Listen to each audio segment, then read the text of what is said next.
Hello दोस्तों, welcome to Hindi with Priyanka channel. आज हम सब हिंदी साहित्य के क्वेश्चन हल करेंगे। मॉडल पेपर 1 है, ऐसे ही हम 10 मॉडल पेपर हल करेंगे। आज हम क्वेश्चन थोड़ा कम हुआ, टाइम नहीं था इसलिए टाइपिंग नहीं कर पाए। और अगर आप चैनल पर नए तो प्लीज़ चैनल को सब्सक्राइब जरूर कर लीजिएगा ताकि आपको हर वीडियो मिलती रहे। और आप कमेंट करके ज़रूर बताइएगा कि इसमें से आपके कितने क्वेश्चन सही हुए हैं। चलिए शुरू करते हैं। और अगर आपको जो भी क्वेश्चन लगे कि ये इम्पोर्टेंट है और आपको नहीं आ रहा तो उसको कॉपी में नोट जरूर कीजिएगा ताकि परीक्षा के टाइम आप रिवीजन कर सकें। शुरू करते हैं हम। आज का हमारा पहला क्वेश्चन है, निम्न में से किस रीति मुक्त कवि ने प्रेम के मार्ग को तरवार की धार पर धावनो है कहा है? ये किसकी पंक्ति है? ऑप्शन है हमारा घनानंद, बोधा, ठाकुर, आलम। इसमें से आपको बताना है कौन सा ऑप्शन सही है। राइट आंसर हो जाएगा बोधा। किसकी पंक्ति है ये? बोधा की।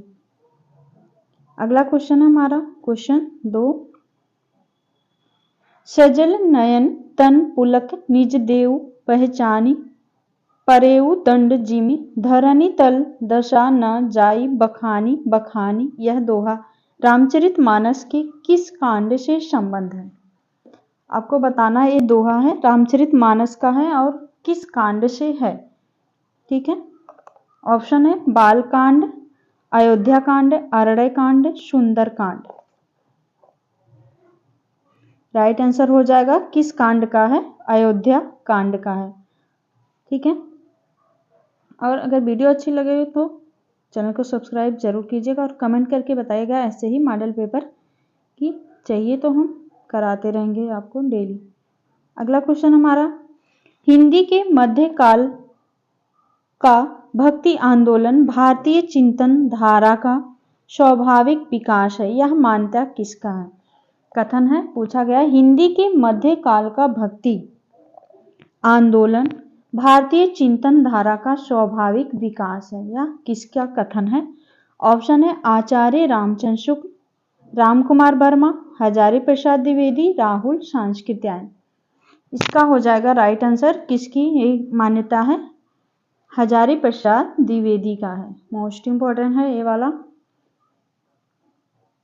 आगे है क्वेश्चन नंबर 4 हमारा, किस सूफी कवि की रचना में दोहा चौपाई के स्थान पर 12वें चौपाई छंद बंध का प्रयोग हुआ है? ऑप्शन है मुल्ला दाऊद, कासिम शाह, कुतुबन, नूर मोहम्मद। किस सूफी कवि, यहाँ पे दिया गया सूफी कवि, कौन से सूफी कवि की रचना में दोहा चौपाई के स्थान पर 12वें चौपाई छंद बंध का प्रयोग हुआ है? इसका हो जाएगा राइट आंसर ऑप्शन डी, नूर मोहम्मद। आगे है 5 नंबर हमारा, कत दिखाए कामनी दई दामनी को यह बाह थर थराती सोतन फिरे फरफराती धन माही। यह किस कवि की रचना है? किस कवि की रचना पूछा गया यहाँ पे। ऑप्शन है अब्दुल रहीम, बिहारी लाल, सैयद नबी, भिखारी दास। इसका हो जाएगा हमारा राइट आंसर किसका है? बिहारी लाल की रचना है, बिहारी लाल।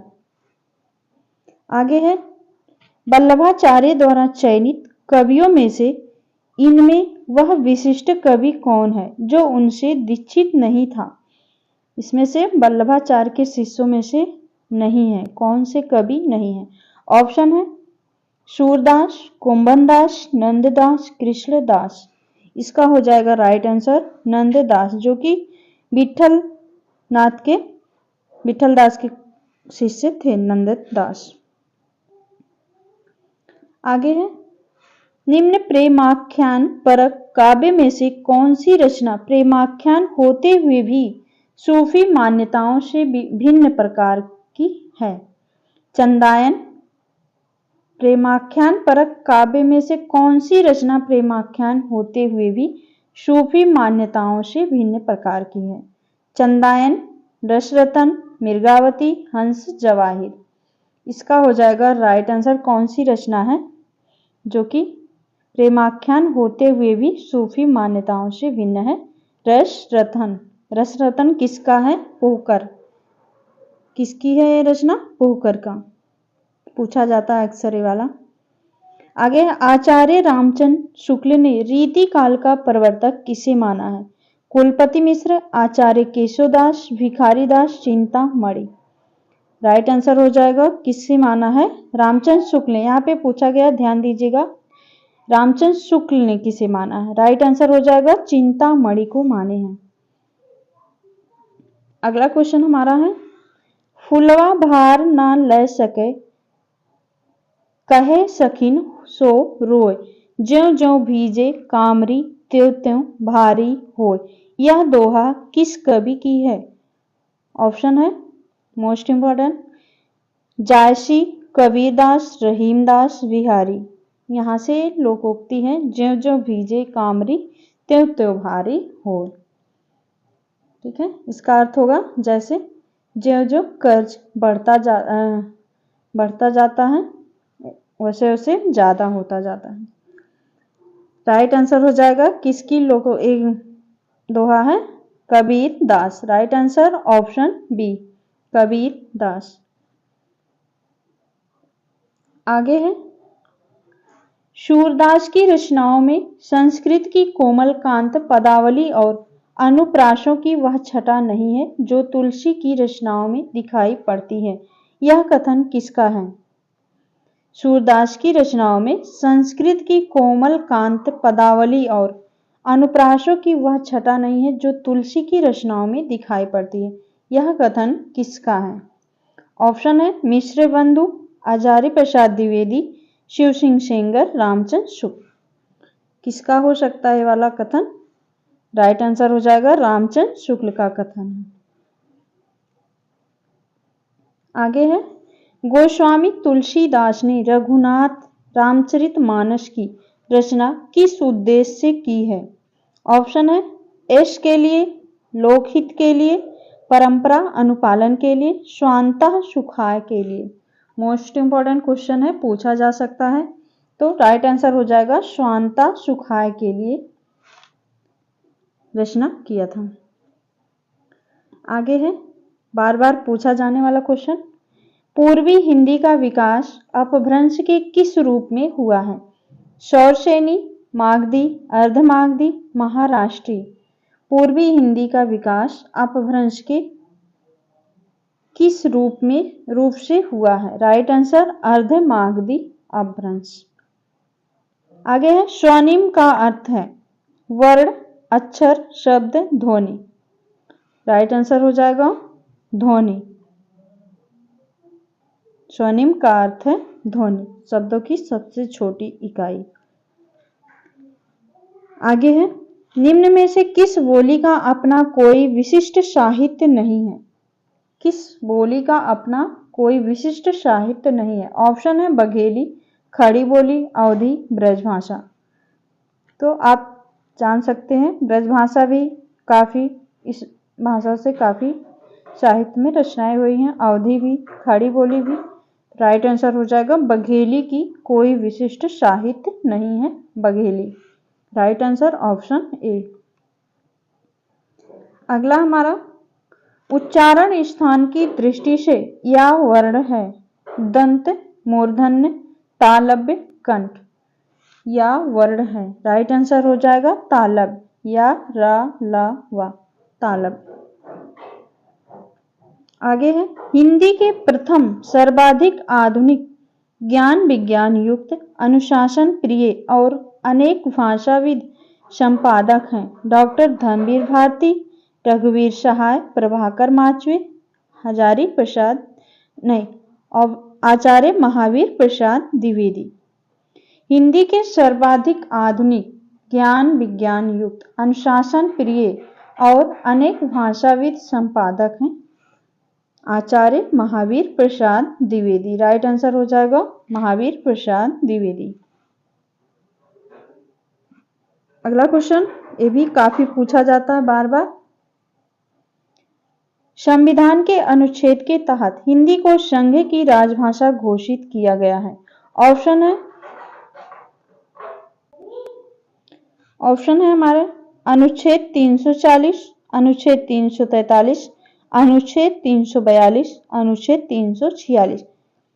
पूछा गया यहाँ पे किस अनुच्छेद के तहत हिंदी को संघ की राजभाषा घोषित किया गया? राइट आंसर हो जाएगा अनुच्छेद 343। अगला क्वेश्चन है, ये भी मोस्ट इंपॉर्टेंट है। भारत सरकार के शिक्षा मंत्रालय के अधीन वैज्ञानिक और तकनीकी शब्दावली आयोग की स्थापना किस सन में हुई है? 1960, 1961, 1962, 1963। इसका हो जाएगा राइट आंसर 1961। ये भी पूछा जाने वाला क्वेश्चन है। अगला हमारा क्वेश्चन, भाषा वह साधन है जिसके द्वारा मनुष्य अपने विचार दूसरों पर भली भांति प्रकट कर सकता है और दूसरों के विचारों को स्पष्टता समझ सकता है। यह परिभाषा किसकी है? ऑप्शन है कामता प्रसाद गुरु, आचार्य किशोरी दास वाजपेयी, बाबू श्याम सुंदर दास और महावीर प्रसाद द्विवेदी। राइट आंसर हो जाएगा ये किसकी कथन है, किसका ये परिभाषा है? कामता प्रसाद गुरु का है। भाषा वह साधन है जिसके द्वारा मनुष्य अपने विचार दूसरों पर भली भांति प्रकट कर सकता है और दूसरों के विचारों को स्पष्टता समझ सकता है। कामता प्रसाद गुरु। अगला हमारा है लास्ट क्वेश्चन और इम्पोर्टेंट है ये भी। संरचनात्मक भाषा विज्ञान के जनक कौन थे? ऑप्शन है Baburam Saxena, George Grierson, Leonard Bloomfield, A V. Keith. Right answer हो जाएगा, जनक थे इसके Leonard Bloomfield. Option C right answer हो जाएगा। यहाँ पे हमारा 20 क्वेश्चन समाप्त हुए। आगे से और ज़्यादा क्वेश्चन लेने की देखेंगे। टाइम थोड़ा कम रहता है इसलिए टाइप करने में थोड़ा समय कम था, इसलिए टाइप नहीं कर पाए। उम्मीद है आपको ये सारे क्वेश्चन अच्छे लगे होंगे और परीक्षा की दृष्टि से सारे ही क्वेश्चन महत्वपूर्ण है। और चैनल को सब्सक्राइब जरूर कर लीजिएगा ताकि आपको हर मॉडल पेपर मिलता रहे। मिलते हैं नेक्स्ट वीडियो में, तब तक के लिए बहुत बहुत धन्यवाद। और आप रामचंद्र शुक्ल की हम रामचंद्र शुक्ल का पुस्तक भी देखेंगे। हम रामचंद्र शुक्ल के भक्ति काल प्रकरण 5 तक बात कर चुके हैं। आगे हम प्रकरण 6 पर बात करने वाले हैं। ठीक है, आदिकाल और भक्ति काल कंप्लीट होने, आदिकाल तो कंप्लीट हो गया, बस भक्ति काल में प्रकरण 6 बाकी रह गया हमारा फुटकल रचनाएं, उसको भी हम जल्द ही कंप्लीट कर लेंगे। ठीक है, मिलते हैं नेक्स्ट वीडियो में। चैनल को सब्सक्राइब किए बगैर मत जाइएगा।